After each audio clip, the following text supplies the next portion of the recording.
In Midgard lived the men descended from Ask and Embla, the first human couple created by the gods. Humanity lived under the protection of the gods, who always shielded the species against the forces of chaos. Thor, the exterminator of giants, prevented the land of men from being conquered by Jotnar. With the protection of the gods, humanity prospered, always paying the sacrifices to the gods.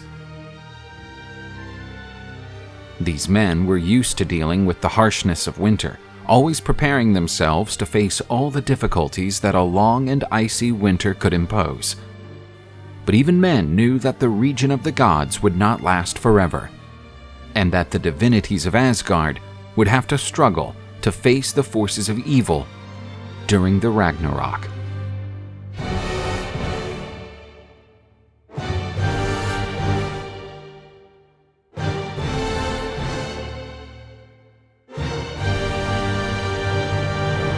In Midgard, the summer was coming to an end.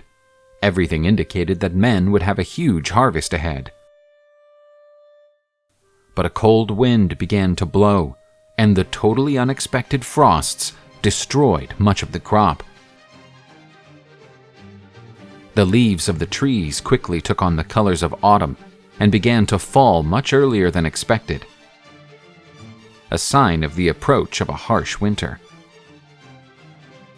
Even with the crops ruined, the men tried to prepare themselves in the best possible way to face the winter. But despite all humanity's determination, sufficient preparation for the coming nightmare was impossible. After all, Fimbulwinter had arrived, bringing a long winter with it. 3 winters would follow, without any summer between them.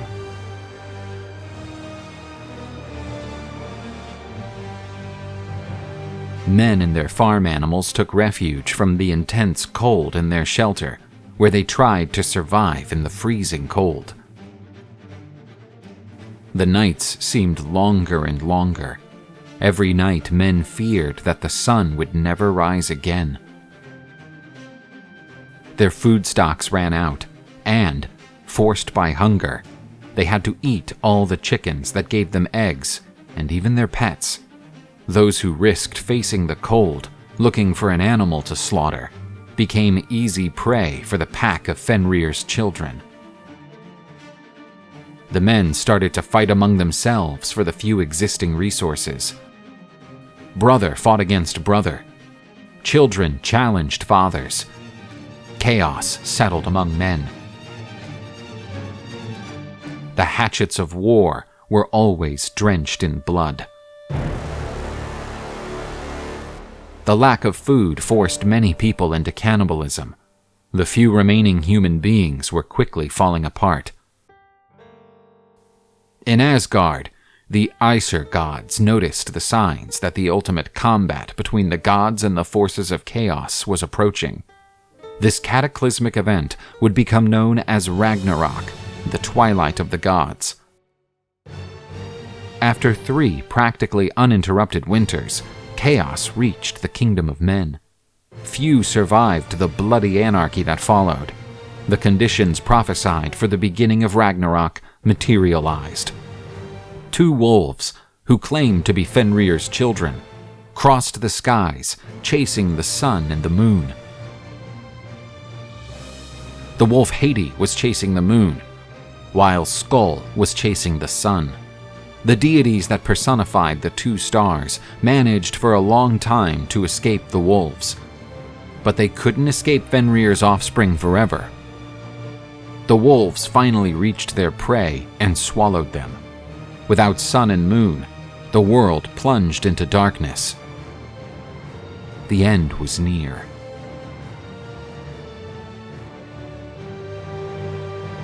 Great earthquakes shook Yggdrasil, the tree of the world. Cracks opened in the ground, and mountains collapsed.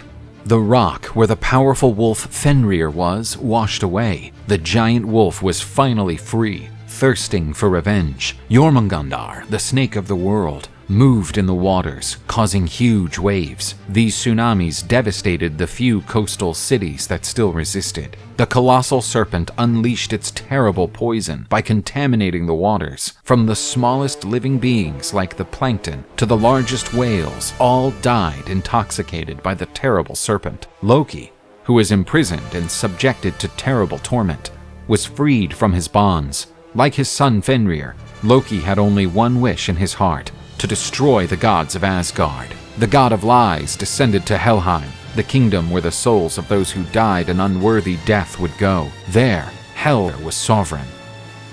The queen of the world of the dead handed over the command of an army of the undead to her father. This army was composed of the corpses of those who died a shameful death. These Nordic zombies were eager to achieve the glory they did not achieve while they were alive.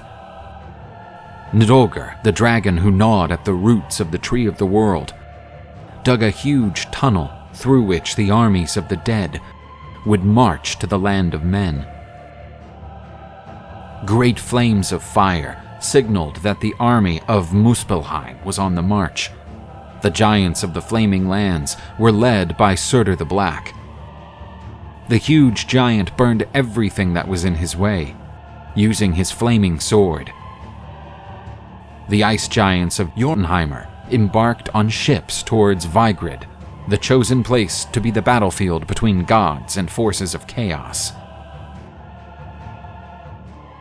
Heimdall, the herald of the gods, had no more doubts. Ragnarok had begun. The god finally blew the horn Jallarhorn, and its sound was heard throughout the universe. Everyone was afraid of this alert.